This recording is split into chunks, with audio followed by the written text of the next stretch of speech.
मित्रों, भागवत गीता एक ऐसा दिव्य ग्रंथ है जिसकी प्रत्येक पंक्ति ज्ञान और सत्य से परिपूर्ण है। इसमें ऐसा कोई भी शब्द नहीं है जो व्यर्थ या केवल रोचकता के लिए कहा गया हो, बल्कि गीता के हर उपदेश में जीवन को दिशा देने वाली गहन शिक्षा छिपी हुई है, क्योंकि यह स्वयं भगवान श्री कृष्ण की वाणी है और उनकी वाणी को साधारण या मात्र रोचक मानना वास्तव में उसका अनादर करना होगा। गीता को सभी शास्त्रों का सार कहा गया है। इसे शास्त्रों का अमूल्य खजाना माना गया है। गीता के गूढ़ ज्ञान को समझ लेने के बाद शेष सभी शास्त्रों का तात्विक रहस्य स्वतः ही ज्ञात हो जाता है। यहां तक कि यदि इसे स्वयं भगवान से भी श्रेष्ठ कहा जाए तो यह कोई अतिशयोक्ति नहीं होगी, क्योंकि भगवान श्री कृष्ण स्वयं कहते हैं कि वे गीता में ही निवास करते हैं और गीता ही उनका श्रेष्ठतम घर है। गीता के ज्ञान को आधार बनाकर ही वे तीनों लोकों का पालन करते हैं। यही नहीं, भगवान अपने मुखारविंद से यह भी उद्घोषणा करते हैं कि जो कोई मनुष्य गीता रूपी आज्ञा का पालन करता है वह निश्चित ही मुक्त हो जाता है। इतना ही नहीं, जो इसका अध्ययन करता है वह भी ज्ञान यज्ञ के रूप में भगवान को प्रिय हो जाता है। श्री कृष्ण यह भी कहते हैं कि जो भक्त गीता के गूढ़ रहस्य को दूसरों तक पहुंचाता है और इसका प्रचार करता है वह उन्हें अत्यंत प्रिय होता है।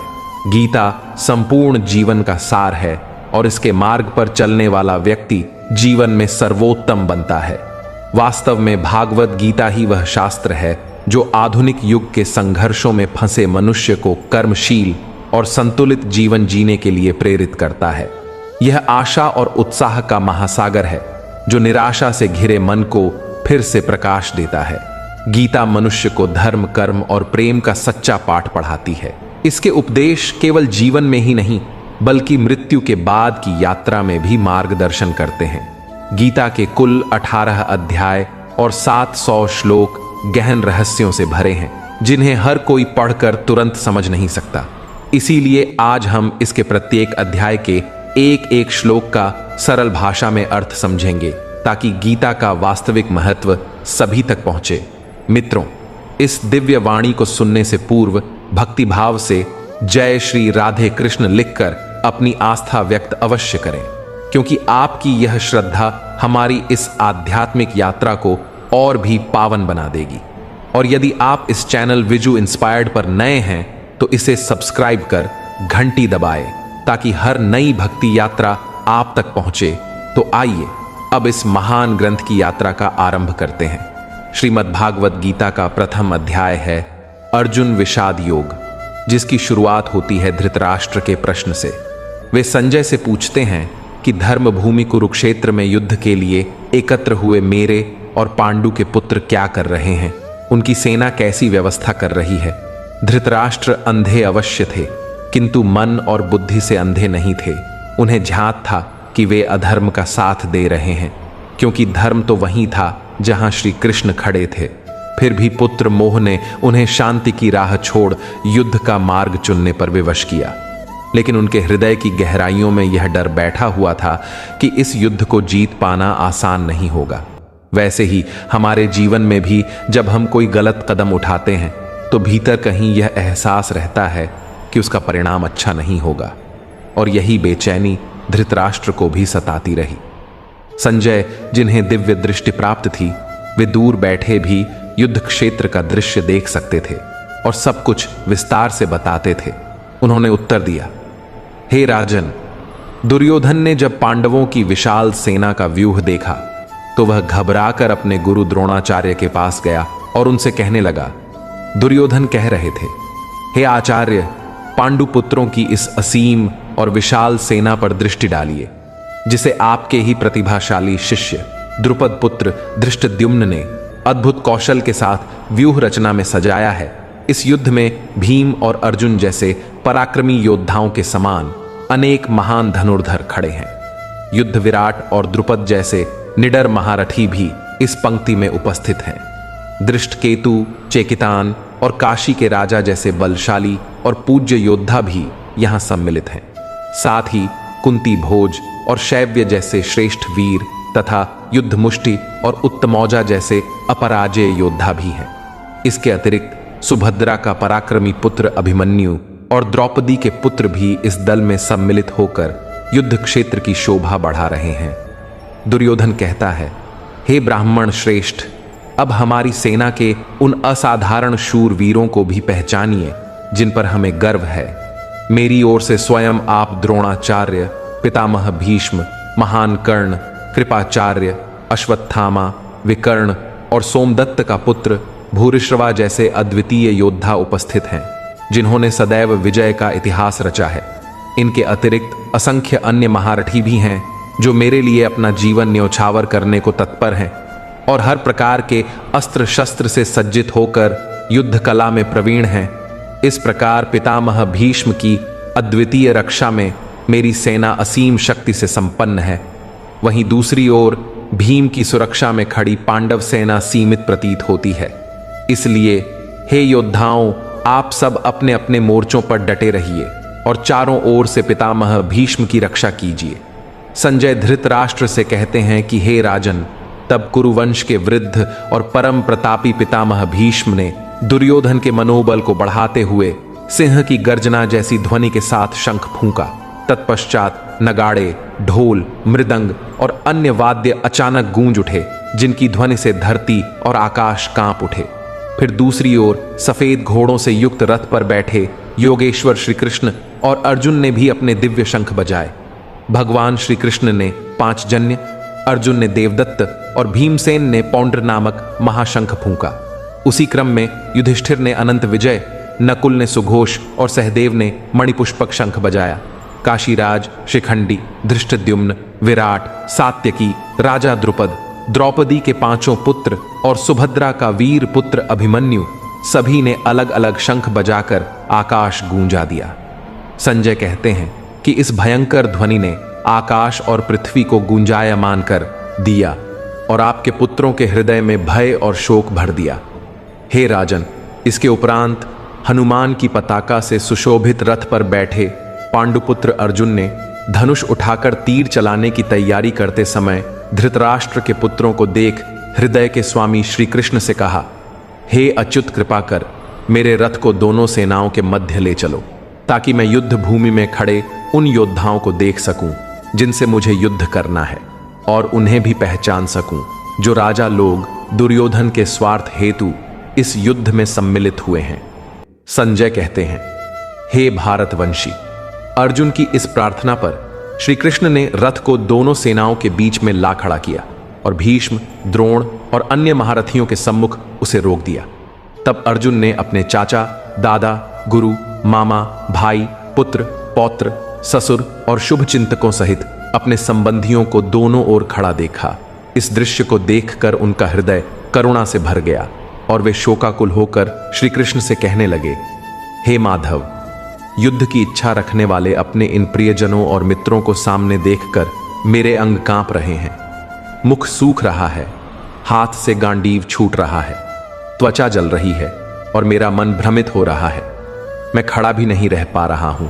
हे केशव, मुझे केवल अशुभ संकेत दिख रहे हैं। स्वजनों को मारकर कोई कल्याण दिखाई नहीं देता। हे गोविंद, मैं विजय, राज्य और सुखों की भी इच्छा नहीं करता, क्योंकि जिनके साथ ये सुख भोगने थे वही गुरुजन, पितामह, मामा, पुत्र, ससुर और संबंधी अपने जीवन का मोह छोड़कर युद्ध भूमि में खड़े हैं। हे मधुसूदन, मैं रणभूमि में खड़े अपने इन स्वजनों को मारना नहीं चाहता, चाहे ये सब मुझे ही क्यों न समाप्त कर दें। तीनों लोकों का राज्य मिलने पर भी मैं इनके वध की कल्पना नहीं कर सकता, फिर केवल पृथ्वी के लिए तो कहना ही व्यर्थ है। हे जनार्दन, धृतराष्ट्र के पुत्रों का संहार करने से हमें सुख नहीं बल्कि पाप ही प्राप्त होगा। हे माधव, अतः मेरे लिए यह उचित नहीं प्रतीत होता कि मैं धृतराष्ट्र के पुत्रों को उनके मित्रों और अपने संबंधियों सहित मारूं, क्योंकि अपने ही कुल का नाश कर हम प्रसन्न कैसे हो सकते हैं। यद्यपि ये लोभ और मोह में फंसे हुए भ्रमित चित्त वाले कुल विनाश के दोष को नहीं देख पा रहे और मित्रों से विरोध करने में कोई पाप नहीं मानते, परंतु हे जनार्दन, हम लोग तो भली भांति जानते हैं कि कुल के नाश से कितने बड़े दोष उत्पन्न होते हैं। इसलिए हमें इस पाप से बचने का विचार अवश्य करना चाहिए। अर्जुन कहता है कि कुल के विनाश से सनातन कुल धर्म नष्ट हो जाते हैं और धर्म के लुप्त होने से अधर्म का विस्तार पूरे कुल में फैल जाता है। हे कृष्ण, जब अधर्म प्रबल हो जाता है तो कुल की स्त्रियां दूषित हो जाती हैं और उनसे अवांछित संतानें उत्पन्न होती हैं। ऐसी संतानें परिवार को पतन की ओर ले जाती हैं और पितृगण भी पिंड और जल के अभाव में गिर जाते हैं। हे माधव, अवांछित संतानों के अधर्म पूर्ण कर्मों से कुल धर्म और जाति धर्म दोनों नष्ट हो जाते हैं और जिनका धर्म नष्ट हो चुका है उन्हें अंतहीन काल तक नरक में भटकना पड़ता है। यह बात हम सदैव सुनते आए हैं, पर आश्चर्य यह है कि हम विवेकवान होकर भी राज्य और सुख की लालसा में इतना बड़ा पाप करने को तैयार हो गए हैं कि अपने ही बंधु बांधवों के वध हेतु उद्यत हो रहे हैं। यदि धृतराष्ट्र के पुत्र शस्त्र लेकर युद्ध में मेरी निहत्थे अवस्था में भी हत्या कर दें तो भी ऐसा मरना मेरे लिए श्रेयस्कर होगा। संजय कहते हैं, इस प्रकार शोक और करुणा से संतप्त होकर व्याकुल चित्त वाला अर्जुन धनुष बाण त्याग कर रथ के पिछले हिस्से में बैठ गया और इस प्रकार श्रीमद् भगवत गीता का पहला अध्याय अर्जुन विषाद योग समाप्त हुआ। अब आरंभ होता है दूसरा अध्याय जिसे सांख्य योग कहा गया है। हे राजन, संजय धृतराष्ट्र से कहते हैं कि उस समय करुणा से भरे अश्रुपूरित नेत्रों और शोक में डूबे अर्जुन के प्रति भगवान श्री कृष्ण ने यह वचन कहा। श्री कृष्ण बोले, हे अर्जुन, यह मोह तुझे इस संकट की घड़ी में क्यों आ घेर रहा है? यह न तो सज्जनों के आचरण के योग्य है, न ही इससे स्वर्ग की प्राप्ति होगी और न ही कीर्ति का संवर्धन होगा। इसलिए हे अर्जुन, इस दुर्बलता को त्याग कर उठ और युद्ध के लिए खड़ा हो। तब अर्जुन ने उत्तर दिया, हे मधुसूदन, मैं रणभूमि में किस प्रकार बाण उठाकर पितामह भीष्म और आचार्य द्रोण जैसे पूजनीय गुरुजनों पर प्रहार करूं? हे मधुसूदन, वे दोनों मेरे आदरणीय हैं, अतः इन्हें मारकर राज्य भोगने से तो बेहतर है कि मैं इस लोक में भिक्षाटन कर जीवन यापन करूं, क्योंकि उनके वध के बाद जो राज्य और सुख मिलेगा वह रक्त से सना और अपवित्र होगा। ऐसे अर्थ और काम के भोग गुरुजनों के जीवन के सामने कुछ भी मूल्य नहीं रखते। उनके वध से न मुक्ति मिलेगी न धर्म की सिद्धि, केवल पाप और दुख ही हाथ आएगा। मैं यह भी नहीं जानता कि युद्ध करना श्रेष्ठ है या युद्ध त्यागना, और यह भी स्पष्ट नहीं है कि विजय किसकी होगी, परंतु जिनके वध से जीवन ही नष्ट सा हो जाएगा वे हमारे ही आत्मीय धृतराष्ट्र पुत्र हमारे सम्मुख खड़े हैं। इसलिए हे माधव, मैं आपसे मार्गदर्शन चाहता हूं। जो साधन निश्चित कल्याणकारी हो वही मुझे बताइए, क्योंकि मैं अब आपका शिष्य हूं और आपकी शिक्षा का आकांक्षी हूं। क्योंकि मुझे तो निष्कंटक राज्य और देवताओं के ऐश्वर्य को प्राप्त होकर भी ऐसा उपाय नहीं दिखाई देता जो मेरे इस शोक को दूर कर सके। इसलिए हे मधुसूदन, मैं हृदय में केवल मोह और करुणा से घिरा हुआ इन सब को देखता हूं। जो मेरी इंद्रियों को सुखाने वाले इस गहन शोक को मिटा सके, ऐसा उपाय मुझे कहीं दिखाई नहीं देता। अर्जुन का भाव यह था कि यदि युद्ध में विजय भी मिल जाए तो अधिकतम परिणाम यही होगा कि उसे इस पृथ्वी का राज्य प्राप्त होगा, और यदि देवताओं का आधिपत्य भी मिल जाए तब भी उसके हृदय और इंद्रियों को सुखाने वाले इस पीड़ा का अंत नहीं होगा। इसलिए वह कहता है कि मुझे कोई ऐसा मार्ग बताइए जो मेरे इस शोक को हमेशा के लिए दूर करके मुझे स्थायी शांति और सुख प्रदान कर सके। संजय धृतराष्ट्र से कहते हैं कि हे राजन, उस समय निद्रा को जीतने वाले अर्जुन ने इस प्रकार अंतर्यामी भगवान श्री कृष्ण से निवेदन किया और फिर यह कहकर कि मैं युद्ध नहीं करूंगा मौन हो गए। तब दोनों सेनाओं के मध्य खड़े शोक से व्याकुल उस अर्जुन को देखकर भगवान श्री कृष्ण मुस्कुराए और बोले, हे अर्जुन, तू उन व्यक्तियों के लिए शोक कर रहा है जिनके लिए शोक करना उचित नहीं है और पंडितों के समान वचनों का प्रयोग कर रहा है, किंतु ज्ञानी लोग न तो मृत शरीरों के लिए शोक करते हैं और न ही जीवितों के लिए। न तो ऐसा है कि मैं कभी अस्तित्व में नहीं था, न तू नहीं था और न ही ये राजा लोग, और न ही ऐसा होगा कि आगे चलकर हम सबका अस्तित्व समाप्त हो जाएगा। जिस प्रकार इस देह में बचपन, युवावस्था और वृद्धावस्था आती जाती रहती है, वैसे ही मृत्यु के बाद दूसरा शरीर मिल जाता है। इस विषय में धैर्यवान पुरुष कभी मोहित नहीं होता। भगवान का आशय यह था कि बचपन, जवानी और बुढ़ापा आत्मा की अवस्थाएं नहीं हैं, बल्कि शरीर की हैं और आत्मा उनसे अप्रभावित रहती है। उसी प्रकार एक शरीर से दूसरे शरीर की यात्रा भी वास्तव में आत्मा की नहीं, बल्कि सूक्ष्म शरीर की प्रक्रिया है, जिसे अज्ञानी आत्मा पर आरोपित मान लेते हैं। इसीलिए केवल अज्ञानी ही मृत्यु पर शोक करते हैं। धीर पुरुष कभी नहीं करते, क्योंकि उनकी दृष्टि में आत्मा का शरीर से कोई संबंध ही नहीं है। इसलिए तेरा शोक करना उचित नहीं है। हे पार्थ, सर्दी गर्मी, सुख दुख इंद्रियों और विषयों के संयोग से उत्पन्न होते हैं।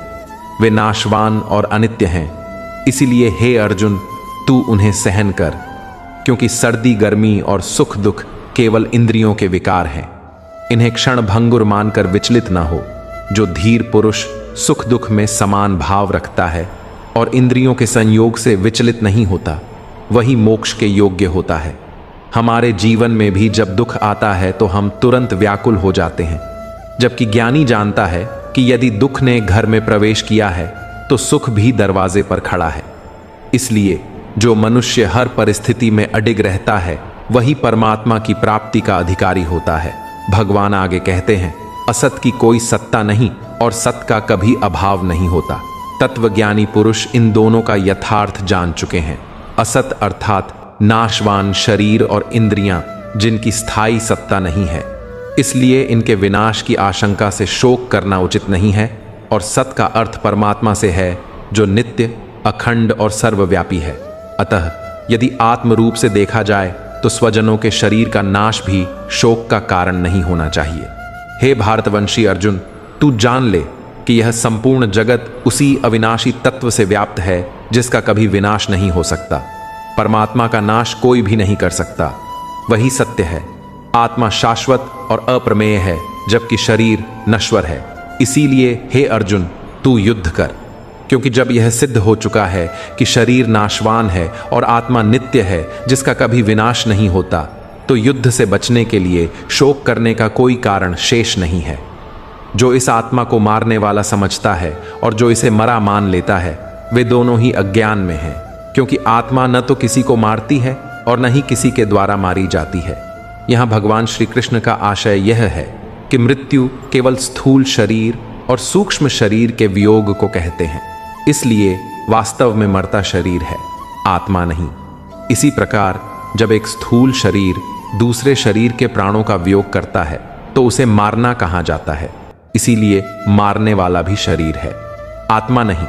किंतु अज्ञानी जब शरीर के धर्मों को आत्मा पर आरोपित कर देते हैं, तब वे आत्मा को मारने वाला या मारा हुआ मान लेते हैं, और इसी भ्रांति के कारण उन्हें अपने कर्मों का फल भोगना पड़ता है। यह आत्मा किसी काल में जन्म नहीं लेती और कभी मरती भी नहीं। यह न तो उत्पन्न होती है और न ही उत्पन्न होकर फिर नष्ट हो सकती है, क्योंकि यह अजन्मा, नित्य, सनातन और पुरातन है। शरीर के नाश होने पर भी इसका नाश नहीं होता। हे पृथापुत्र अर्जुन, जो पुरुष इस आत्मा को नाश रहित, अजन्मा और अव्यय जान लेता है, वह किसी को मरवाता नहीं और न ही किसी को मारता है। भगवान का भाव यही है कि स्थूल शरीर की क्रियाओं से मारना मरना आत्मा का कार्य नहीं है। इसलिए किसी प्रकार का शोक उचित नहीं है। जैसे मनुष्य पुराने वस्त्र त्याग कर नए वस्त्र धारण करता है, वैसे ही आत्मा पुराने शरीरों को छोड़कर नए शरीर प्राप्त करती है। इस आत्मा को कोई शस्त्र काट नहीं सकता, अग्नि जला नहीं सकती, जल भिगो नहीं सकता और वायु सुखा नहीं सकती। यह आत्मा नित्य, सर्वव्यापी, अचल, स्थिर और सनातन है। आत्मा अव्यक्त है, अर्थात इसे इंद्रियों से जाना नहीं जा सकता। यह अचिंत्य है, यानी यह मन का भी विषय नहीं बन सकता, और यह विकार रहित है। इसलिए हे अर्जुन, जब आत्मा का स्वरूप ऐसा है तो तेरे लिए शोक करना उचित नहीं है। किंतु यदि तू इसे नित्य जन्म लेने वाली और नित्य मरने वाली भी मान ले, तो भी तेरे लिए शोक करना उचित नहीं है, क्योंकि जो जन्म लेता है उसकी मृत्यु निश्चित है, और जो मरता है उसका जन्म भी निश्चित है। इसलिए इस अटल नियम पर शोक करना व्यर्थ है। हे अर्जुन, समस्त प्राणी जन्म से पूर्व अप्रकट थे और मृत्यु के बाद भी अप्रकट हो जाते हैं, केवल बीच में थोड़ी अवधि के लिए ही प्रकट होते हैं। फिर ऐसी अवस्था में शोक की कोई आवश्यकता नहीं है। कोई महान पुरुष ही इस आत्मा को आश्चर्य की भांति देखता है, कोई दूसरा महापुरुष इसके स्वरूप का आश्चर्य की भांति वर्णन करता है, कोई अधिकारी इसे आश्चर्य की भांति सुनता है और बहुत से लोग तो सुनकर भी इसे नहीं समझ पाते। भगवान का अभिप्राय है कि आत्मा का स्वरूप अत्यंत अद्भुत और गूढ़ है। इसे जानना केवल विरले ज्ञानी पुरुषों के ही लिए संभव है। वही महापुरुष जो परमात्मा को अनुभव कर चुके हैं और जिन्होंने वेद शास्त्रों का सार तत्व समझा है, वे ही आत्मा का वास्तविक वर्णन कर सकते हैं और उनका वर्णन स्वयं में आश्चर्यमय होता है। इसे सुनने वाला सच्चा साधक भी कोई विरला होता है और उसका सुनना भी आश्चर्य की भांति ही होता है। यही आत्मा का अद्भुत सत्य होता है। हे अर्जुन, यह आत्मा सबके भीतर सदा विद्यमान है। इसका न कभी नाश हो सकता है और न ही इसे कोई मार सकता है। इसलिए संपूर्ण जीवों के लिए तू शोक करने योग्य नहीं है और अपने धर्म को देखकर भी तुझे शोक नहीं करना चाहिए, क्योंकि क्षत्रिय के लिए धर्मयुक्त युद्ध से बढ़कर कोई और श्रेष्ठ कर्तव्य नहीं है। हे पार्थ, ऐसे सौभाग्य से प्राप्त हुए धर्म युद्ध रूपी खुले स्वर्ग के द्वार केवल भाग्यवान क्षत्रियों को ही मिलते हैं। परंतु यदि तू इस युद्ध से विमुख होगा तो न केवल अपने स्वधर्म और कीर्ति से वंचित होगा, बल्कि पाप का भागी बनेगा और लोग तेरी अपकीर्ति को युगों तक स्मरण करेंगे। हे अर्जुन, सम्मानित पौरुष के लिए कीर्ति मृत्यु से भी बड़ी होती है। जो महारथी पहले तुझे गौरव की दृष्टि से देखते थे, वही लोग अब तुझे तुच्छ समझेंगे और तेरे शत्रु तेरे सामर्थ्य की हंसी उड़ाते हुए तुझे भयभीत मानेंगे। उससे बड़ा दुख और क्या हो सकता है। इसलिए या तो युद्ध में शहीद होकर तू स्वर्ग प्राप्त करेगा अथवा विजयी होकर पृथ्वी का राज्य भोगेगा। इसीलिए हे अर्जुन, जीत हार, लाभ हानि और सुख दुख को समान मानकर युद्ध करने के लिए दृढ़ हो जा, क्योंकि इस प्रकार लड़े गए युद्ध से पाप नहीं लगता। हे पार्थ, अब तक तुझे यह ज्ञान योग के विषय में बताया गया और अब तू कर्म योग को सुन, जिस ज्ञान से तू कर्म बंधन को पूर्णतया त्याग सकेगा। इस मार्ग में आरंभ कभी व्यर्थ नहीं होता और इसका थोड़ा सा साधन भी जन्म मृत्यु जैसे महाभय से मुक्ति दे देता है। हे अर्जुन, कर्म योग कभी नष्ट नहीं होता। इसके संस्कार साधक के अंतःकरण में बने रहते हैं और आगे के जन्मों में उसे फिर साधना की ओर प्रेरित करते हैं। निष्काम भाव से किए गए कर्मों का कभी विपरीत फल नहीं मिलता और ऐसा साधक अंततः भगवान को प्राप्त करता है। किंतु सकाम पुरुषों की बुद्धि चंचल और अनेक शाखाओं में बंटी होती है। जहां निर्णय की दृढ़ता नहीं होती, वहां बुद्धि कई दिशाओं में भटकती है। लेकिन जब एकाग्र होकर निश्चय किया जाता है तो मनुष्य उसी कार्य के लिए समर्पित हो जाता है। हे अर्जुन, जो लोग केवल भोग और ऐश्वर्य में आसक्त हैं, वे वेद वाक्यों का गुणगान करते हैं और स्वर्ग से बढ़कर कुछ नहीं मानते। वास्तव में यह कर्म नहीं बल्कि स्वार्थ है और ऐसा दिखावा करने वाले ढोंगी अधिक कहते हैं, परंतु करते बहुत कम हैं। इसलिए ऐसे लोगों से बचना चाहिए। जो लोग केवल भोग और ऐश्वर्य को लक्ष्य मानते हैं, उनकी बुद्धि परमात्मा में स्थिर नहीं होती। हे अर्जुन, वेदों के कर्मकांड हमारी प्रकृति के 3 गुणों तक सीमित हैं। इसलिए तू उन भोगों और साधनों में आसक्त न होकर सुख दुख, हर्ष शोक से परे, योग क्षेम की कामना से रहित और अंतकरण से स्वतंत्र बन। भगवान कहते हैं कि वेदों का ज्ञान भी केवल 3 गुणों तक सीमित है, जबकि उससे आगे है कर्मयोग। हे अर्जुन, कर्म करो परंतु आसक्ति मत रखो। जिस प्रकार बड़े जलाशय के होते हुए छोटे जलाशय का महत्व नहीं रहता, उसी प्रकार जिसने ब्रह्म तत्व को समझ लिया, उसके लिए वेदों का बाहरी कर्मकांड आवश्यक नहीं रह जाता। तेरा अधिकार केवल कर्म करने में है, फलों में कभी नहीं। इसीलिए तू कर्मों के फल की इच्छा मत कर और न ही ऐसा सोच कि तू कर्म ही न करे। तुझे कर्म करना ही है, किंतु फल की आसक्ति से मुक्त होकर। हे धनंजय, आसक्ति का त्याग करके सिद्धि और असिद्धि में समान रहकर योग में स्थिर होकर अपने कर्तव्य कर्मों को करना चाहिए, क्योंकि यही कर्मयोगी की पहचान है। और यही जीवन का सच्चा धर्म करना चाहिए। स्काम कर्मों को भगवान श्री कृष्ण ने बुद्धि योग की अपेक्षा अत्यंत ही साधारण और नीचा बताया है, क्योंकि स्काम कर्मों का फल केवल नाशवान और क्षणिक सुख तक सीमित होता है, जबकि कर्मयोग का फल परमात्मा की प्राप्ति है। और यही दोनों में दिन और रात जैसा भेद स्पष्ट करता है। इसलिए हे धनंजय, समत्व रूपी बुद्धि योग ही वास्तविक साधन है, क्योंकि इस काम कर्म से मनुष्य बंधनों में फंसता है और संबुद्धि से युक्त ज्ञानी पाप और पुण्य दोनों का त्याग करके जन्म मरण के बंधन से छूटकर परम पद को प्राप्त करता है। जब तेरी बुद्धि मोह रूपी दलदल से पूरी तरह पार हो जाएगी, तब तू इस लोक और परलोक के भोगों से वैराग्य को प्राप्त करेगा। और जब तेरी चित्त स्थिर होकर परमात्मा में अचल हो जाएगी, तभी तू योग की अवस्था को प्राप्त होगा। अर्जुन ने पूछा, हे केशव, वह स्थिर बुद्धि पुरुष कैसा होता है जो समाधि में स्थित होकर परमात्मा को प्राप्त हो चुका है? वह कैसे बोलता है, कैसे बैठता है और किस प्रकार चलता है? तब भगवान श्री कृष्ण ने कहा, हे अर्जुन, जब कोई पुरुष मन की संपूर्ण वासनाओं को त्याग कर आत्मा में ही संतोष पाता है, तब उसे स्थित प्रज्ञ कहा जाता है। ऐसा ज्ञानी सुख में आसक्त नहीं होता, दुख में विचलित नहीं होता, और जिसका राग, भय और क्रोध नष्ट हो चुका होता है, वही स्थिर बुद्धि कहलाता है, जो शुभ अशुभ में समान भाव रखता है और इंद्रियों को अपने वश में कर लेता है। उसकी स्थिति अटल होती है, जैसे कछुआ अपने अंग समेट लेता है।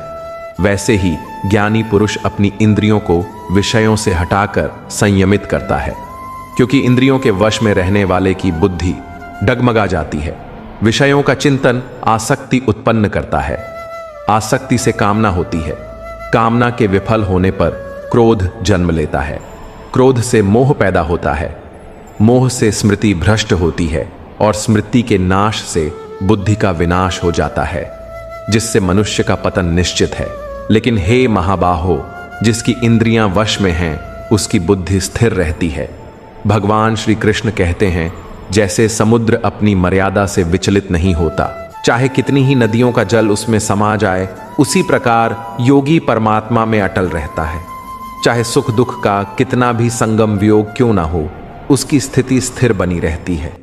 जो मनुष्य संपूर्ण इच्छाओं का त्याग कर ममता और अहंकार से मुक्त होकर निरासक्ति भाव से विचरण करता है, वही वास्तविक शांति को प्राप्त करता है।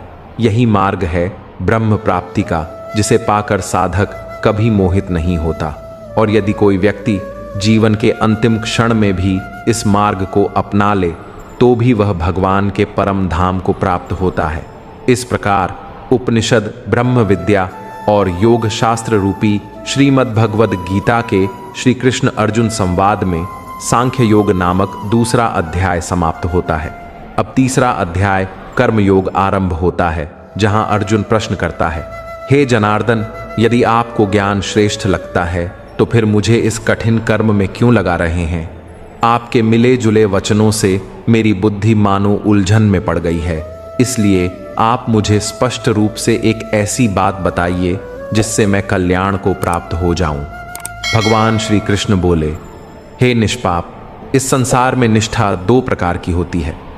एक सांख्य योग जो ज्ञान से जुड़ा है, और दूसरा कर्म योग जो केवल कर्म के पालन पर आधारित है। अपनी इंद्रियों को वश में करके परमात्मा में मन को स्थिर करना ज्ञान योग कहलाता है, जिसे संन्यास भी कहा जाता है। और दूसरा मार्ग है कर्म योग, जिसमें मनुष्य निष्काम भाव से कर्म करता है और उसके फल में आसक्ति नहीं रखता। हे अर्जुन, जान ले कि न तो कर्मों का आरंभ किए बिना योग की सिद्धि मिल सकती है, और न केवल कर्म का त्याग करने से कोई सच्चा सन्यासी बन सकता है। वास्तव में कोई भी मनुष्य क्षण भर भी बिना कर्म किए नहीं रह सकता, क्योंकि समस्त जीवों को परमात्मा ने कर्म के लिए ही रचा है। जो व्यक्ति केवल दिखावे के लिए कहता है कि उसने इंद्रियों को वश में कर लिया है, परंतु भीतर ही भीतर विषयों का चिंतन करता रहता है, वह मिथ्याचारी कहलाता है। लेकिन जो पुरुष मन से इंद्रियों को नियंत्रित करके अनासक्त होकर कर्म करता है, वही सच्चा कर्म योगी है। अतः तू अपने शास्त्र सम्मत कर्तव्यों को कर, क्योंकि कर्म न करने से श्रेष्ठ कर्म करना है। और यदि तू कर्म नहीं करेगा तो शरीर का निर्वाह तक संभव नहीं होगा। इसीलिए हे अर्जुन, अपने कर्तव्य को यज्ञ समझकर कर। जिस प्रकार यज्ञ लोक कल्याण के लिए किया जाता है, उसी प्रकार युद्ध को भी यज्ञ मानकर कर्तव्य भाव से कर्म कर। प्रजापति ब्रह्मा ने सृष्टि के आरंभ में ही यज्ञ की स्थापना कर मनुष्यों को कहा था कि यज्ञ से ही वे संपन्न होंगे और इच्छित सुख पाएंगे। यज्ञ देवताओं को संतुष्ट करता है और देवता बदले में मनुष्य की भलाई करते हैं। यही परस्पर सहयोग से कल्याण की राह है। जो यज्ञ करता है वह पुण्य फल का भागी बनता है, और जो बिना यज्ञ किए भोग चाहता है वह चोर कहलाता है। जो यज्ञ के अवशेष अन्न का सेवन करते हैं वे पापों से मुक्त होते हैं, परंतु जो केवल अपने शरीर का पालन करने के लिए ही भोजन पकाते हैं वे पाप भोगते हैं। वास्तव में समस्त प्राणी अन्न से उत्पन्न होते हैं। अन्न वर्षा से होता है, वर्षा यज्ञ से और यज्ञ कर्मों से उत्पन्न होता है। कर्मों की जड़ वेद है और वेद स्वयं परमात्मा से प्रकट हुए हैं। इससे स्पष्ट है कि यज्ञ और ईश्वर का सीधा संबंध है। जो मनुष्य इस सृष्टि चक्र का पालन नहीं करता और केवल भोगों में लिप्त रहता है वह व्यर्थ जीवन जीता है, परंतु जो आत्मा में रमण करता है, आत्मा में संतोष पाता है, उसके लिए कोई कर्तव्य नहीं रहता, क्योंकि वह परम सत्य को जान चुका है और सत्य में ही स्थित रहता है। ऐसा महापुरुष संसार में दुर्लभ है। ऐसे पुरुष के लिए न तो कर्म करने से कोई प्रयोजन है और न कर्म न करने से, क्योंकि उसका किसी से कोई स्वार्थ संबंध नहीं रह जाता। इसीलिए हे पार्थ, तू आसक्ति त्याग कर निरंतर कर्तव्य कर्म करता रह, क्योंकि आसक्ति रहित कर्म से ही परमात्मा की प्राप्ति होती है। जनक आदि अनेक ज्ञानी पुरुषों ने भी आसक्ति त्याग कर कर्म करते हुए ही परम सिद्ध को पाया था। इसीलिए तेरे लिए भी कर्म करना ही उचित है, क्योंकि श्रेष्ठ पुरुष जैसा आचरण करते हैं वैसे ही साधारण लोग भी उनका अनुसरण करते हैं। समाज उनके पद चिन्हों पर चलता है। इसलिए हे अर्जुन, यह आवश्यक है कि सज्जन और विवेकशील पुरुष सदैव उत्तम आचरण करें, ताकि समस्त मानवता भी उसी पथ का अनुसरण कर सके, और यही प्रत्येक व्यक्ति को करना चाहिए। हे अर्जुन, मेरा इस समस्त ब्रह्मांड में ना तो कोई कर्तव्य शेष है और ना ही मुझे किसी वस्तु को प्राप्त करने की आवश्यकता है। फिर भी मैं निरंतर कर्म करता हूं और अपने कर्तव्यों का पालन करता रहता हूं, क्योंकि यदि मैं कर्म में सावधान न रहूं तो भारी अनर्थ उत्पन्न हो जाएगा।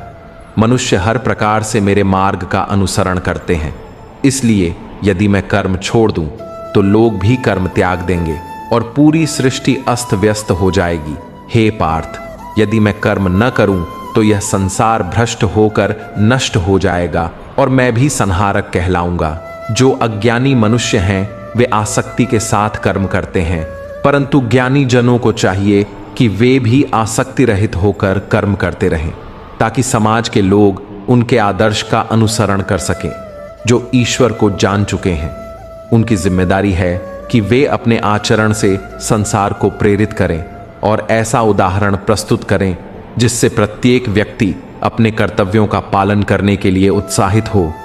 वास्तव में सभी कर्म प्रकृति के गुणों से ही संचालित होते हैं, किंतु अज्ञानी अहंकार से ग्रसित होकर सोचता है कि वही सब कुछ कर रहा है, जबकि ज्ञानी भली भांति जानते हैं कि केवल प्रकृति ही उनसे कर्म करवाती है।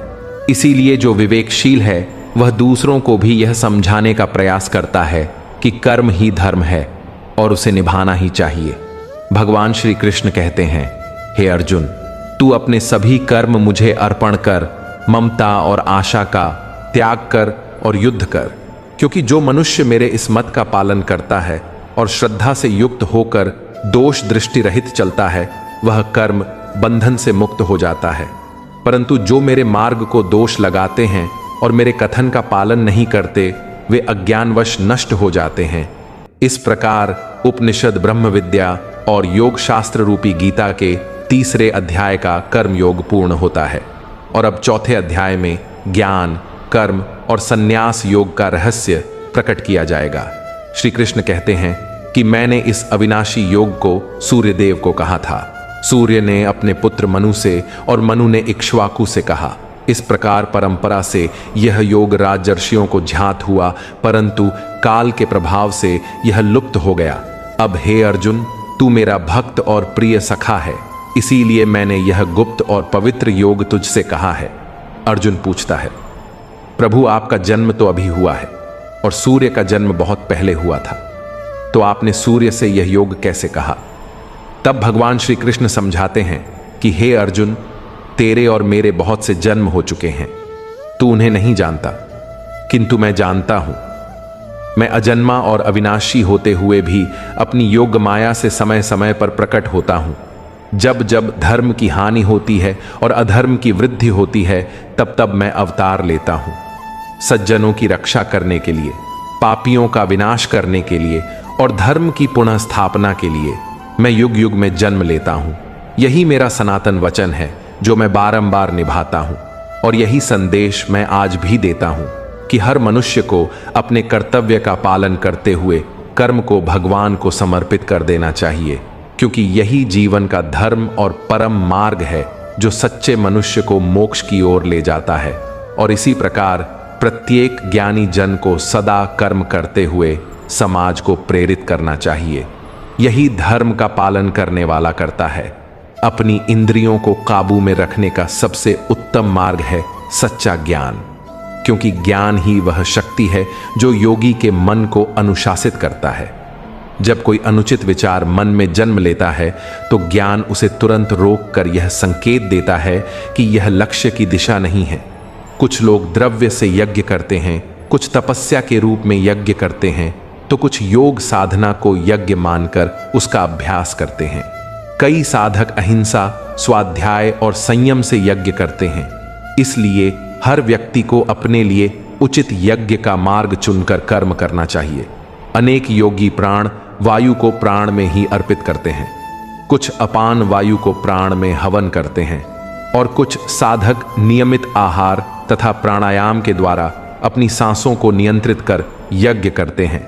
ये सब साधक अपने अपने साधनों से पाप का नाश करके परमात्मा की प्राप्ति के मार्ग पर अग्रसर होते हैं।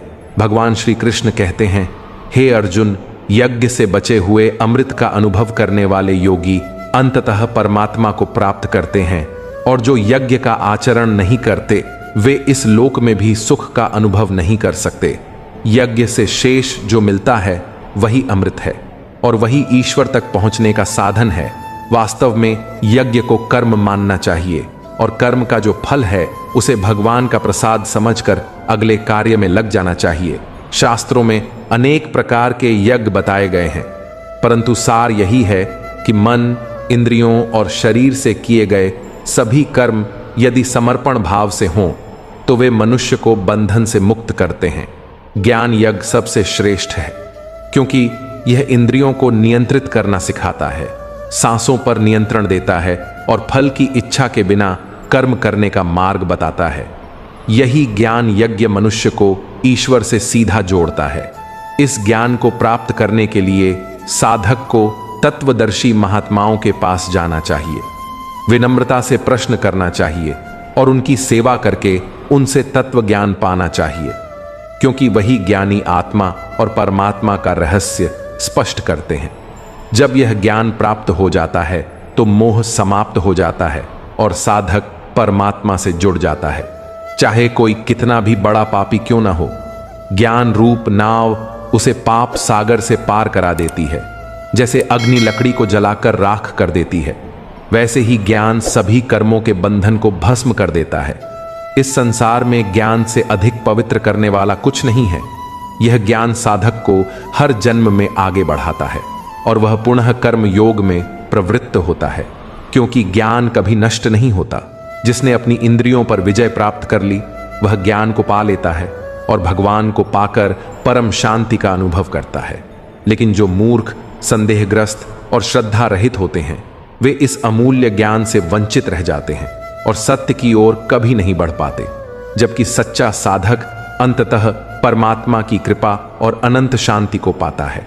ऐसे संशय से ग्रसित मनुष्य के लिए न यह संसार सुखद होता है, न परलोक, और न ही उसे शांति मिलती है।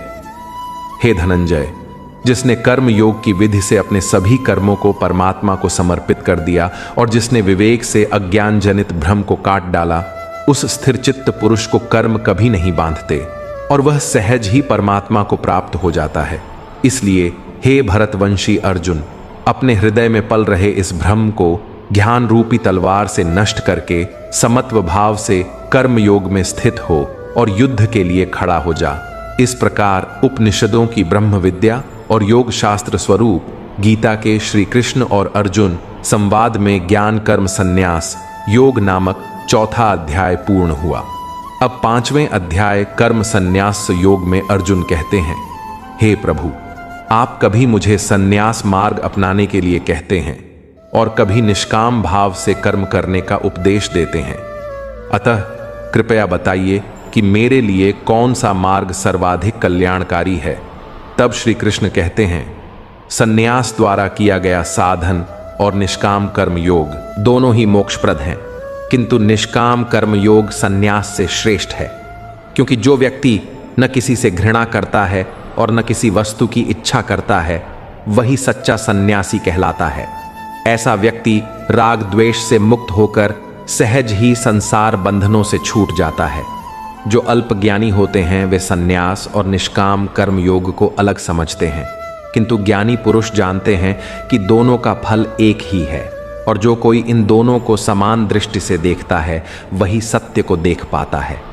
हे अर्जुन, निष्काम कर्म योग का पालन किए बिना सन्यास का जीवन कष्टदायक होता है, किंतु जो निष्काम कर्म योगी किसी भी रूप में भगवान को अपने हृदय में धारण करता है वह शीघ्र ही परमात्मा को प्राप्त कर लेता है। निष्काम कर्म योगी इंद्रियों पर विजय प्राप्त करके परमात्मा में मन को स्थिर कर लेता है और कर्म करता हुआ भी कर्म में लिप्त नहीं होता। ऐसा योगी चलते फिरते, बोलते, सुनते, सोते, खाते, पीते, यहाँ तक कि श्वास लेते और छोड़ते समय भी यही मानता है कि वह स्वयं कुछ नहीं कर रहा, बल्कि सब कुछ ईश्वर के विधान से ही हो रहा है।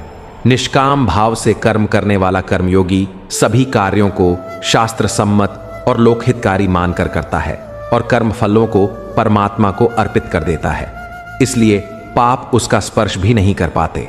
जैसे कमल पत्र पर जल ठहरता नहीं, वैसे ही निष्काम भाव से कर्म करने वाले पर पाप का प्रभाव नहीं पड़ता। ऐसा योगी शरीर, मन, बुद्धि और इंद्रियों द्वारा केवल आत्मशुद्धि के लिए ही कर्म करता है। इसीलिए सभी कर्मों का फल त्याग कर वह परम शांति को प्राप्त करता है, जबकि जो केवल फल की इच्छा से कर्म करता है वह बार बार जन्म और मृत्यु के चक्र में भटकता रहता है। आत्मा जब अपने कर्मों का त्याग कर देती है तब वह स्थूल शरीर में रहते हुए भी कुछ न करती और न किसी से कुछ कराती है। 9 द्वारों वाले शरीर में निवास करते हुए वह आत्मस्वरूप में आनंद पूर्वक स्थित रहती है। क्योंकि जीवात्मा शरीर की कर्ता नहीं है, इसलिए न उससे कर्म उत्पन्न होते हैं और न ही उसके साथ कर्म फल का कोई संबंध रहता है। ये सब तो केवल प्रकृति के गुणों से संचालित होते हैं। शरीर में स्थित परमात्मा न तो किसी के पाप को स्वीकारते हैं और न किसी के पुण्य को, किंतु जीवात्मा मोह में डूबकर अपने वास्तविक ज्ञान को ढक लेता है। परंतु जब तत्व ज्ञान का प्रकाश प्रकट होता है तब अज्ञान नष्ट हो जाता है और उसी ज्ञान के उजाले से परमात्मा का स्वरूप प्रकट हो जाता है। जैसे सूर्य का प्रकाश संपूर्ण जगत को प्रकाशित कर देता है, वैसे ही तत्व ज्ञान आत्मा को सच्चे ईश्वर से मिला देता है और साधक को शांति तथा मुक्ति की अनुभूति होती जाती है। जब मनुष्य अपनी बुद्धि और चित्त को परमात्मा की शरण में लगाकर उसी के स्वरूप में अटूट आस्था के साथ स्थित हो जाता है, तब वह तत्व ज्ञान के प्रभाव से समस्त पापों से शुद्ध होकर पुनर्जन्म के चक्र से मुक्त हो मोक्ष को प्राप्त कर लेता है। ऐसा ज्ञानी पुरुष विद्वान ब्राह्मण, विनम्र साधु, गाय, हाथी, कुत्ता और यहाँ तक कि नरभक्षी को भी एक समान दृष्टि से देखता है, क्योंकि उसकी दृष्टि संभव में स्थित रहती है। जिसने तत्व ज्ञान प्राप्त कर लिया वह जन्म और मृत्यु के बंधन को पार कर चुका होता है, क्योंकि वह ब्रह्म के समान निर्दोष होकर सदा परमात्मा में ही रमा रहता है। वह न तो प्रिय वस्तु पाकर हर्षित होता है और न ही अप्रिय प्राप्त कर दुखी होता है। ऐसा स्थिर बुद्धि, मोह रहित और ब्रह्म को जानने वाला साधक निरंतर ईश्वर में ही स्थित रहता है।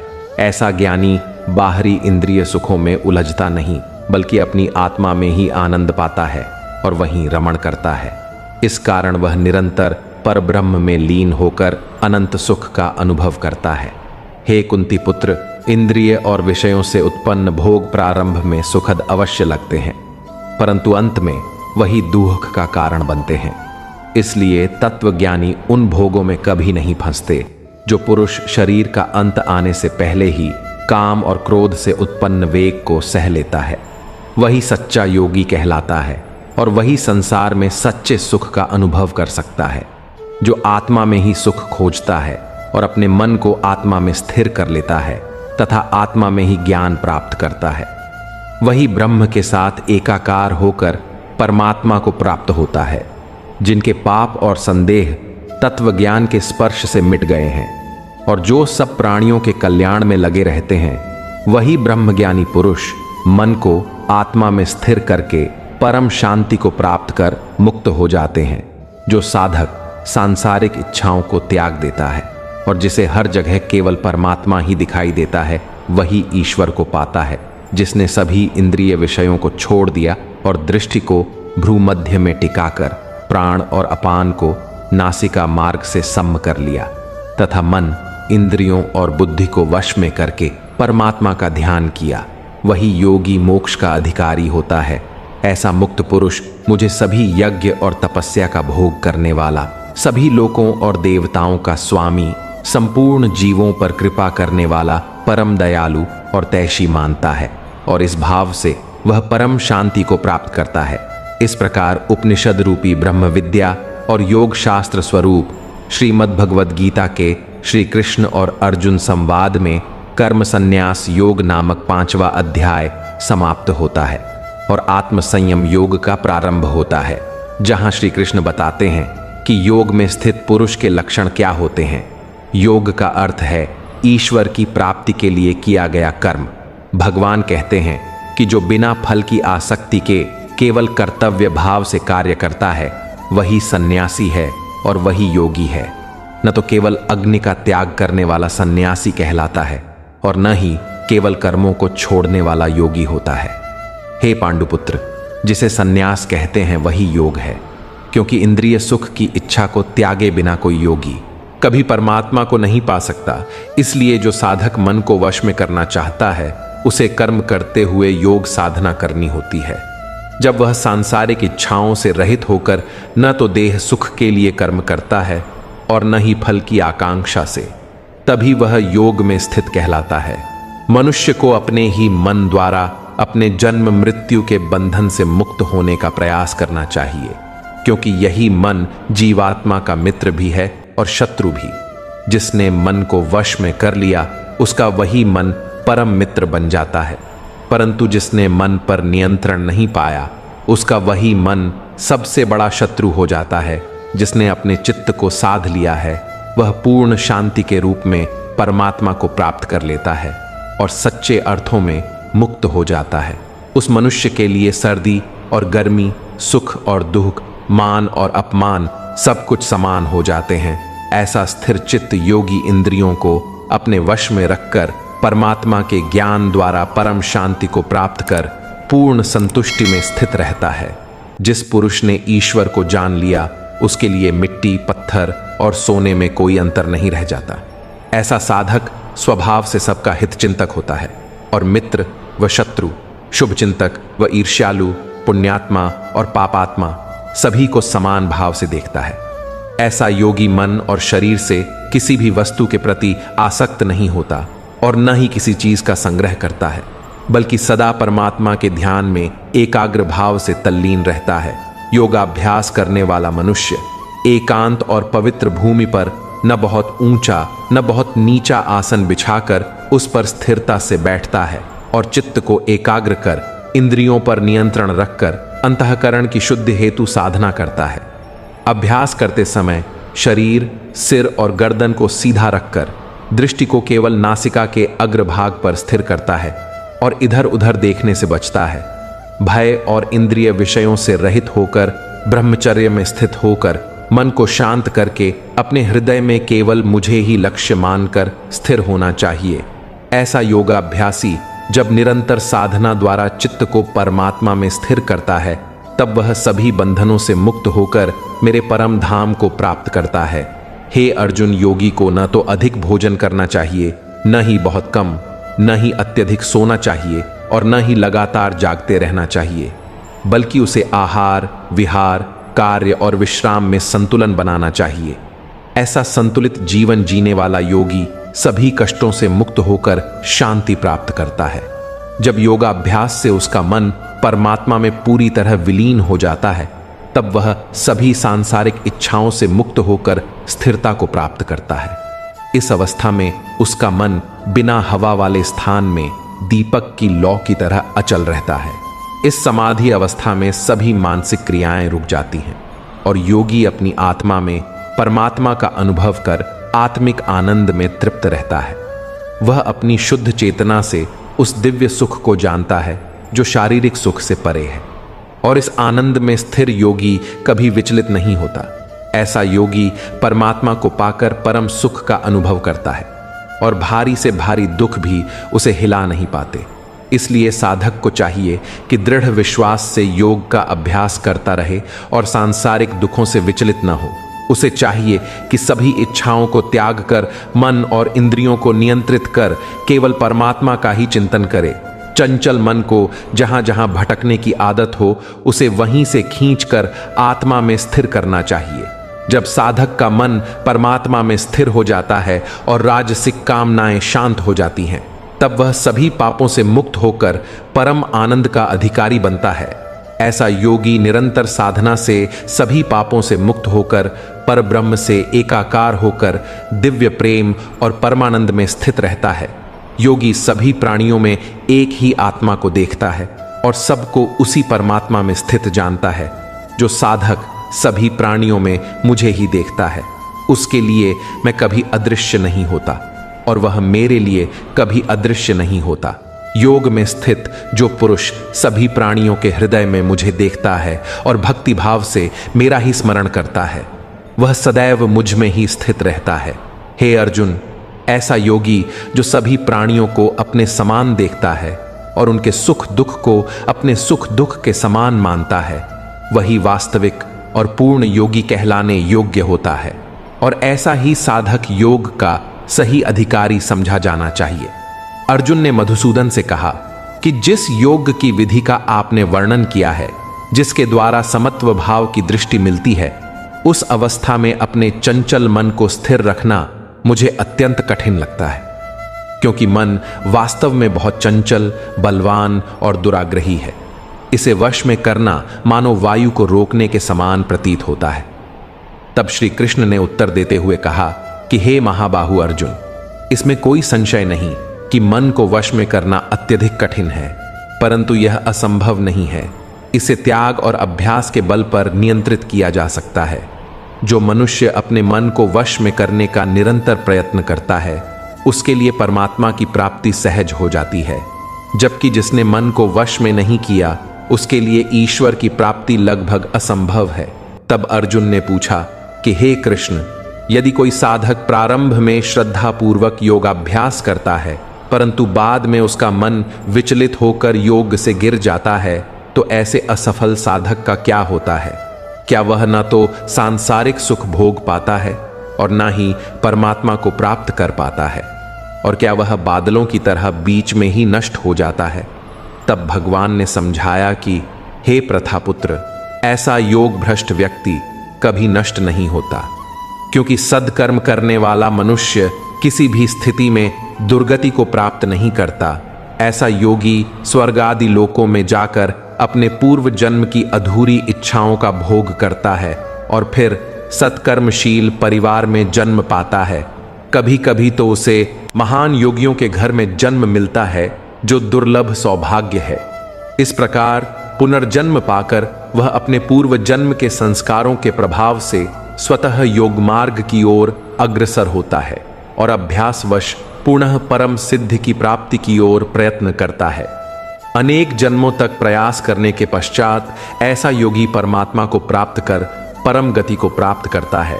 भगवान ने कहा कि तपस्वी से योगी श्रेष्ठ है, विद्वान से भी योगी ऊंचा है और सकाम कर्म करने वालों से भी योगी बढ़कर है।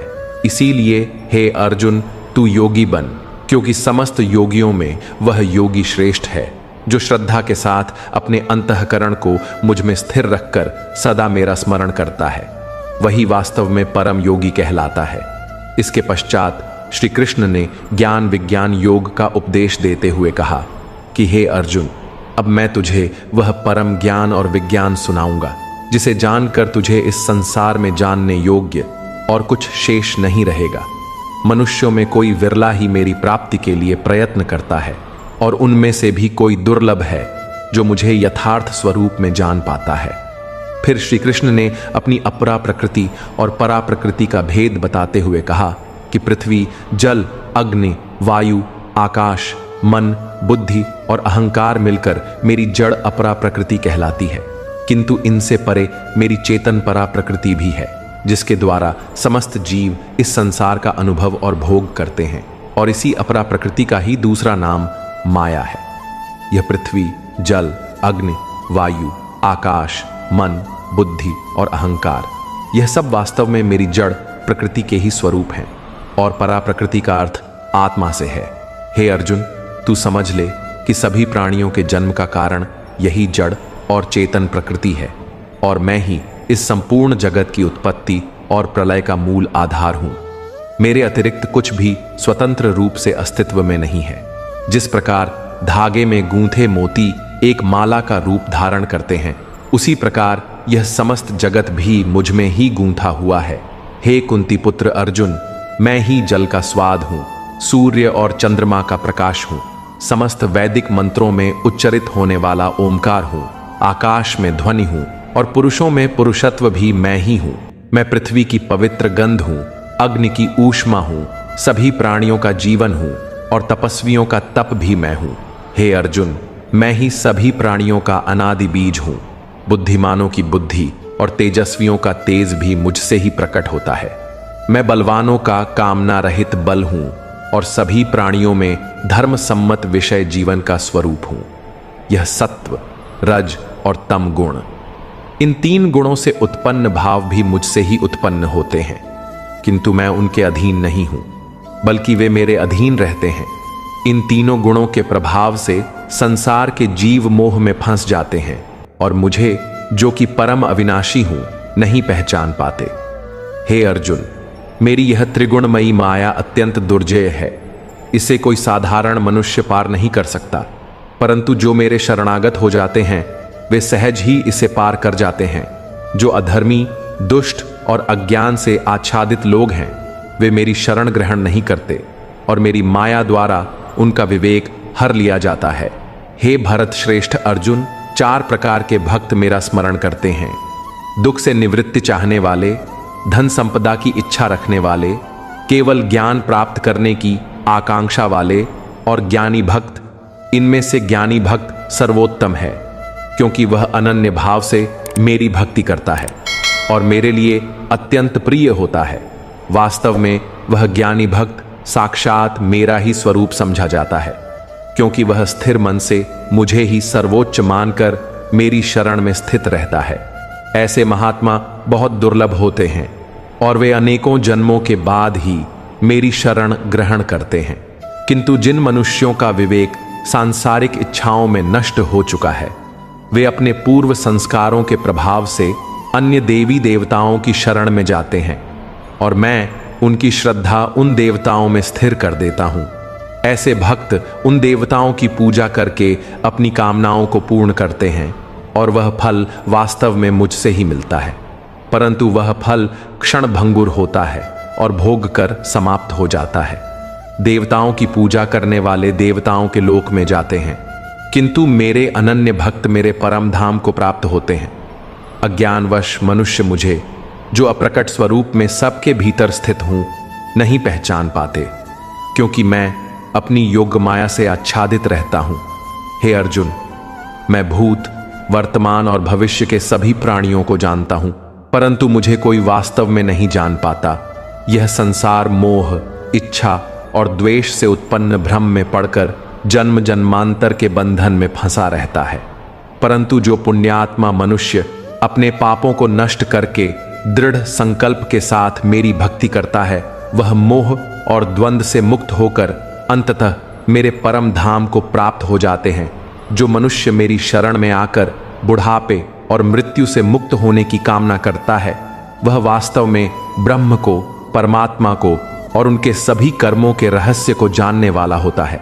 जो मुझे अधिभूत अर्थात संपूर्ण जगत का कारण, अधिदैव अर्थात समस्त देवताओं का नियंत्रक और अधियज्ञ अर्थात सभी कर्मों के फलों का भोगने वाला समझता है और जिसका मन हर क्षण मुझ में ही स्थित रहता है, वह मृत्यु के अंतिम क्षण में भी मुझे जानकर मेरे परम धाम को प्राप्त होता है।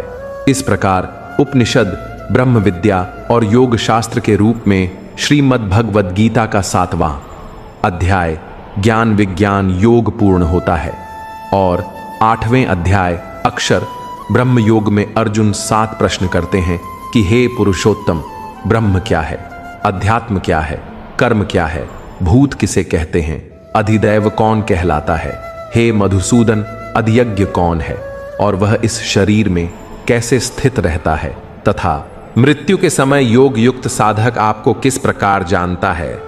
भगवान श्री कृष्ण कहते हैं कि जो अविनाशी है वही ब्रह्म है, आत्मा ही ब्रह्म है और आत्मा में स्थित रहना अध्यात्म है।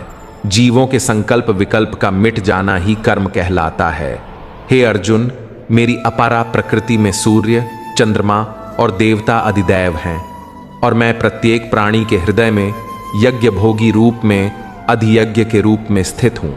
जो मृत्यु के समय मेरा ही स्मरण करता है, वह मेरे ही स्वरूप को प्राप्त करता है, इसमें तनिक भी संशय नहीं है। हे कुंती पुत्र, जिस भाव का मनुष्य जीवन भर स्मरण करता है, उसी भाव को मृत्यु के समय प्राप्त करता है। इसलिए हे अर्जुन, तू निरंतर मेरा स्मरण करता हुआ अपने कर्तव्य युद्ध को भी करता रह। मन और बुद्धि को मुझे समर्पित करके निश्चय ही तू मुझे प्राप्त करेगा। जो मनुष्य बिना विचलित हुए योग का अभ्यास करता है, उसका मन निरंतर परमात्मा के चिंतन में स्थित रहता है और वही अंत में उस दिव्य परम धाम को प्राप्त करता है। मनुष्य को चाहिए कि मृत्यु के समय उस परमात्मा का ध्यान करे जो सबको जानने वाला, पुरातन जगत का नियंता, सूक्ष्म से भी सूक्ष्म, पालन करता, अकल्पनीय स्वरूप वाला, सूर्य के समान प्रकाशमान और अंधकार से परे है। जो योगी मृत्यु के समय भक्ति में अचल होकर प्राण को भौहों के मध्य स्थित करता है, वह निश्चित रूप से उस परम धाम को प्राप्त होता है। अब मैं तुझे यह भी कहता हूं कि सन्यास और भक्ति योग के द्वारा परमात्मा की प्राप्ति कैसे होती है।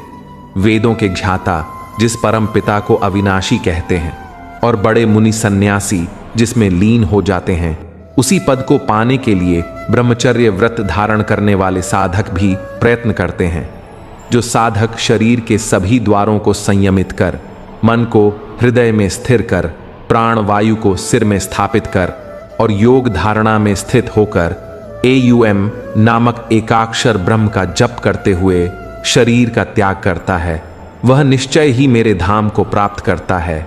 हे प्रथापुत्र अर्जुन, जो मनुष्य अन्य किसी का स्मरण न करके केवल मुझे ही निरंतर भजता है, उसके लिए मैं सहज ही प्राप्त हो जाता हूँ। मुझे प्राप्त करके ऐसा योगी इस दुखमय क्षण भंगुर संसार में कभी पुनर्जन्म को प्राप्त नहीं करता, बल्कि परम सिद्धि प्राप्त करके मेरे परम धाम को ही प्राप्त होता है। हे अर्जुन, इस सृष्टि के समस्त लोक, चाहे वे निम्न हों या ब्रह्मलोक तक, सभी में जीव जन्म और मृत्यु को प्राप्त होते रहते हैं, परंतु जो मुझे प्राप्त कर लेता है उसका पुनर्जन्म कभी नहीं होता है। जो मनुष्य समय के रहस्य को गहराई से समझता है, वह जानता है कि ब्रह्मा का एक दिन हजारों चतुर्युगों के बराबर होता है और उसकी रात्रि भी उतने ही चतुर्युगों की होती है। ऐसे ज्ञानी ही वास्तव में काल के स्वरूप को पहचानते हैं। ब्रह्मा के दिन के आरंभ में समस्त जीव अव्यक्त से प्रकट होकर जगत में आते हैं और उसकी रात्रि के आरंभ में फिर उसी अव्यक्त में लीन हो जाते हैं। यही अव्यक्त ब्रह्मा कहलाता है। परंतु उसके अतिरिक्त एक परम शाश्वत अव्यक्त भी है जिसे परब्रह्म कहा जाता है। वह परब्रह्म न कभी जन्म लेता है और न ही कभी नष्ट होता है। सबके नाश होने पर भी उसका अस्तित्व अक्षुण्ण बना रहता है। वही परम गति है जिसे प्राप्त कर जीव फिर लौटकर संसार में नहीं आता। वही मेरा परम धाम है। हे अर्जुन, उस परम सत्य को केवल अनन्य भक्ति के द्वारा ही पाया जा सकता है, जिसमें संपूर्ण जीव स्थित हैं और जिसके कारण संपूर्ण सृष्टि का अस्तित्व संभव है। अब सुन कि मृत्यु के समय कौन सा मार्ग मुक्ति दिलाता है और कौन सा पुनर्जन्म में डालता है।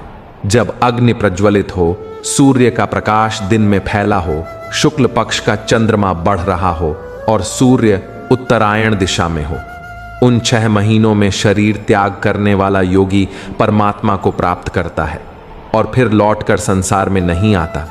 लेकिन जब धुआं छाया हो, रात्रि का अंधकार गहरा हो, कृष्ण पक्ष का चंद्र घट रहा हो और सूर्य दक्षिणायण दिशा में हो, उन 6 महीनों में शरीर त्यागने वाला स्वर्ग लोक प्राप्त करता है, किंतु शुभ कर्मों का फल भोग कर पुनः जन्म मृत्यु के चक्र में लौट आता है। वेदों में इन दोनों मार्गों को ही शाश्वत कहा गया है, एक ज्योतिर्मार्ग और दूसरा तमोमार्ग। जो ज्योतिर्मार्ग से जाता है वह कभी लौट कर नहीं आता और जो तमोमार्ग से जाता है वह पुनः लौट आता है। परंतु हे अर्जुन, मेरा भक्त इन मार्गों को भली भांति जानकर भी मोह में नहीं फंसता, क्योंकि उसका मन निरंतर मेरी भक्ति में स्थिर रहता है। इसलिए तू सदा मेरा स्मरण कर और योग में स्थित रह। ऐसा साधक वेद अध्ययन, यज्ञ, तप और दान से अर्जित सभी पुण्यों का भोग करके अंततः मेरे ही परम धाम को प्राप्त होता है, जो कि मेरा शाश्वत निवास है। यही कारण है कि उपनिषद रूपी ब्रह्म विद्या और योग शास्त्र में वर्णित श्रीमद् भगवद गीता के 8वें अध्याय अक्षर ब्रह्म योग का समापन होता है। इसके बाद 9वें अध्याय राज विद्या योग में भगवान श्री कृष्ण कहते हैं, हे अर्जुन, अब मैं तुझे वह परम गूढ़ ज्ञान बताता हूं जिसे जानकर तू इस दुखमय संसार से मुक्त हो जाएगा। यह ज्ञान समस्त विद्याओं का राजा है, सभी गुप्त से भी अति गुप्त है, परम पवित्र और परम श्रेष्ठ है। यह अविनाशी है और परमात्मा का प्रत्यक्ष अनुभव कराने वाला है। किंतु जो लोग श्रद्धा रहित हैं वे मुझे प्राप्त नहीं कर पाते और बार बार जन्म मृत्यु के मार्ग पर भटकते रहते हैं। वास्तव में इस पूरे जगत का अस्तित्व मेरे कारण ही संभव है। मैं अदृश्य शक्ति रूप में हर जगह विद्यमान हूं। यद्यपि सभी प्राणी मुझ में स्थित हैं, पर मैं उन सब में बंधा नहीं हूं। हे अर्जुन, यह मेरी योग माया की दिव्य लीला है कि संपूर्ण सृष्टि मुझ में टिकी है, किंतु मैं उसमें बंधा नहीं हूं। जिस प्रकार वायु आकाश में रहकर सब ओर व्याप्त रहती है, उसी प्रकार सारे जीव मुझ में स्थित रहते हैं। हे कुंती पुत्र, जब कल्प का अंत होता है, पर मैं उन सब में बंधा नहीं हूं। हे अर्जुन, यह मेरी योग माया की दिव्य लीला है कि संपूर्ण सृष्टि मुझ में टिकी है, किंतु मैं उसमें बंधा नहीं हूं। जिस प्रकार वायु आकाश में रहकर सब ओर व्याप्त रहती है, उसी प्रकार सारे जीव मुझ में स्थित रहते हैं। हे कुंती पुत्र, जब कल्प का अंत होता है तो संपूर्ण जीवात्माएं मेरी ही प्रकृति में समा जाती है और अगले कल्प के आरंभ में मैं अपनी दिव्य इच्छा से उन्हें पुनः उत्पन्न करता हूं। इस प्रकार जीव बार बार मेरी ही शक्ति के अधीन होकर 84 लाख योनियों में जन्म और मृत्यु को प्राप्त होते रहते हैं। वास्तव में यह सब कुछ मेरी ही आज्ञा से संचालित होता है और मेरी ही अधीनता में प्रकट और लय पाता है। हे धनंजय, यद्यपि सब कर्म मेरी शक्ति द्वारा संपन्न होते हैं, फिर भी मैं उनसे बंधा नहीं हूं, क्योंकि मैं उन सभी कार्यों में निरासक्त और फल की इच्छा रहित होकर साक्षी भाव से स्थित रहता हूं। मेरी ही अधीनता में अपराशक्ति चलायमान होकर चर और अचर सबको उत्पन्न और विनाश करती रहती है। यही कारण है कि यह संसार सदा परिवर्तनशील बना रहता है, परंतु अज्ञानी लोग मुझे अपने समान जन्म और मृत्यु को प्राप्त होने वाला समझते हैं और मेरे वास्तविक स्वरूप को न पहचान कर मोह में पड़ जाते हैं।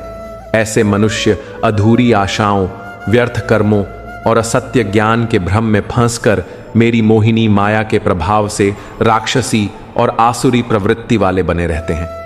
परंतु हे प्रथापुत्र, जो महापुरुष मोह से मुक्त होकर दिव्य स्वभाव को धारण करते हैं, वे मेरी शरण लेते हैं और मुझे संपूर्ण जीवात्माओं का परम उद्गम जानकर अनन्य भाव से मेरा स्मरण करते हैं।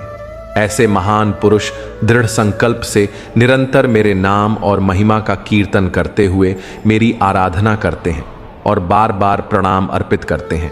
कुछ ज्ञानी यज्ञ के रूप में ज्ञान का अनुसरण करते हैं, कुछ मुझे एक ही तत्व के रूप में पहचानते हैं, तो कुछ अनेक रूपों में विभक्त समझकर विभिन्न साधनों से मेरी ही उपासना करते हैं। वास्तव में मैं ही वैश्वानर रूप से शरीर में स्थित होकर अन्न को पचाता हूँ। मैं ही औषधि स्वरूप जड़ी बूटी हूँ। मैं ही मंत्र हूँ, मैं ही अग्नि हूँ और मैं ही आहुति रूप से स्वीकार करता हूँ। संपूर्ण ब्रह्मांड का पालन करने वाला मैं ही पिता हूँ। उत्पन्न करने वाली माता भी मैं ही हूँ। मूल कारण और आधार मैं हूँ। शुद्ध करने वाला ओंकार मैं हूँ और ऋग्वेद, यजुर्वेद तथा सामवेद का सार भी मैं ही हूँ। मैं ही सबका पालन करता स्वामी और शरण हूँ। मैं ही आत्मीय मित्र, उत्पन्न करने वाला, संहारक और स्थिर आधार हूँ। यही नहीं, मैं ही सभी का अविनाशी कारण भी हूँ। हे अर्जुन, सूर्य बनकर मैं ही जल को भाप रूप में रोकता हूँ और फिर वर्षा रूप से उसे लौटाता हूँ। मैं ही अमर तत्व भी हूँ और मृत्यु का कारण भी।